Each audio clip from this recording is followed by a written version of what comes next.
Dabar aš mokysiu principų, kurių jūs visi labiausiai bijot. Žinoma, daug kas savęs paklaus, ar tai yra moralu. Aš jūs nudžiuginsiu, magijoje nėra jokios moralės. Ir negali būti. Kalbėsime apie prakeiksmus. Apie prakeiksmą kaip apie bausmės ir atlygio įrankį. Atmetant tokius kvailų žodelius kaip nuodėmė, dievulis nubaus ir taip toliau. Dievas, kabutėse, jūs jau nubaudė, jeigu leido jums susitikti su žmogum, kuris jums kenkia, ar kitaip drumsčia jūsų ramybę. Prisimenat legendas apie vūdų lėlytės. Tai va, tai yra vienas dalykas. Žinoma, įmanoma eiti paprastesniu keliu,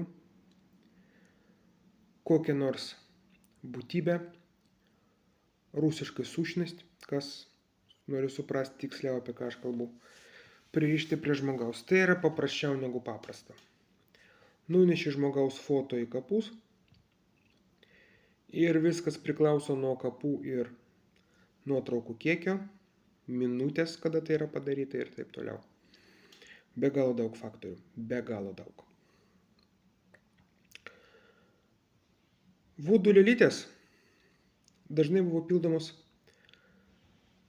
daiktais turinčiais aukos DNR, tai yra plaukas, kraujas ir taip toliau.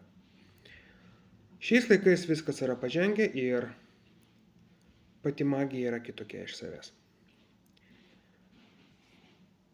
Galima viską padaryti labai paprastai ir su nuotrauka.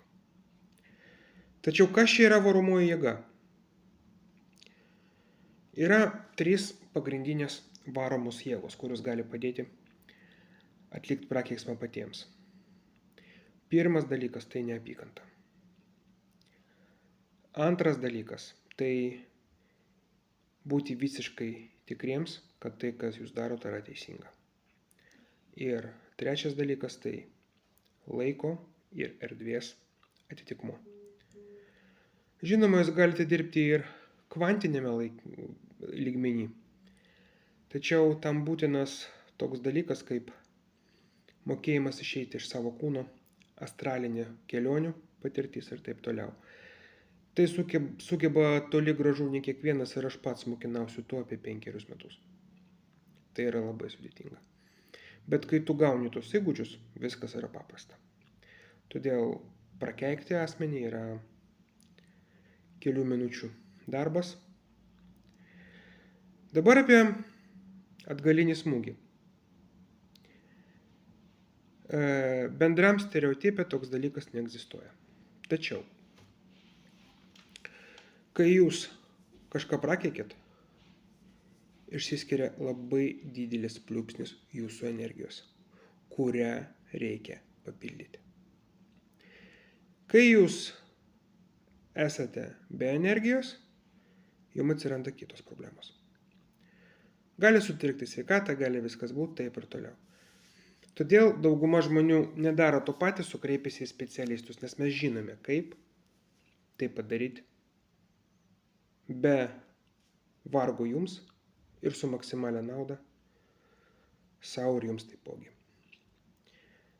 Todėl tie, kas žino, tie, kas gali, tie ir supranta. Žinoma, yra labai didelės koncentracijos klausimas, kada mes tai darom, o susikoncentruoti sugeba ne visi ir čia išlenda magiškas žodis, kuris galioja vienodai visiems ritualams, ta žodis yra srovė.